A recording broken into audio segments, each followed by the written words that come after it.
The U.S. presidential inauguration is just 2 days away, and Donald Trump posted this picture on social media today showing him putting the final touches on his big speech. Now, roughly 24 hours after Trump is sworn in, an estimated 500,000 people will descend on the streets of Washington, D.C. to participate in a women's march. And hundreds of Toronto residents will be gathering here at Union Station Friday night and boarding chartered buses. They are making the long trip to Washington with one goal in mind: to have their voices heard on inauguration weekend. Obama! Obama! Most of us remember the sense of excitement and celebration in 2009 when Torontonians journeyed to Washington in droves to watch Barack Obama's inauguration. We gather because we have chosen hope over fear. Fast forward 8 years later, and the mood is quite different. We won't be trumped. The occasion will be marked by protest instead. The largest, the Women's March, on Saturday after the inauguration, with thousands expected from Canada alone. Do you have predictions about the number all told in the march? I think the U.S. organizers are projecting around 500,000, and we hope more.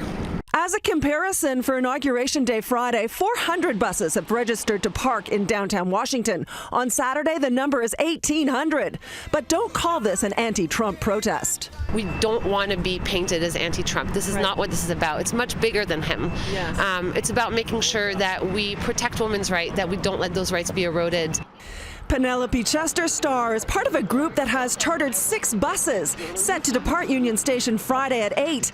The plan is to drive all night, go straight to the Women's March, and hop on the bus right after and drive all the way home. She says the enthusiasm is a testament to the importance of the event. To me, it's amazing that hundreds of people are willing to take their weekend to go to D.C. on a bus with 50 strangers that they don't know. People have come up with creative ways to commemorate this event. Nobody can forget Trump's lewd bragging to a TV host about groping women. Grab him by the pussy. Following the election, groups of women across North America have gotten busy knitting so-called pink pussy hats with the hope that thousands will be seen at Saturday's march. How can we as women take back a word it's so negative and it's so derogatory? I see. How can you kind of do it in a tongue-in-cheek kind of way? I see. And this woman runs a theater company called Solo. 53 women and 1 man have been booked to travel on a bus to Washington.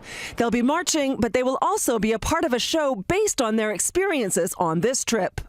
As we're going down there, it's like a workshop on wheels. There's going to be writing exercises and people interviewing each other.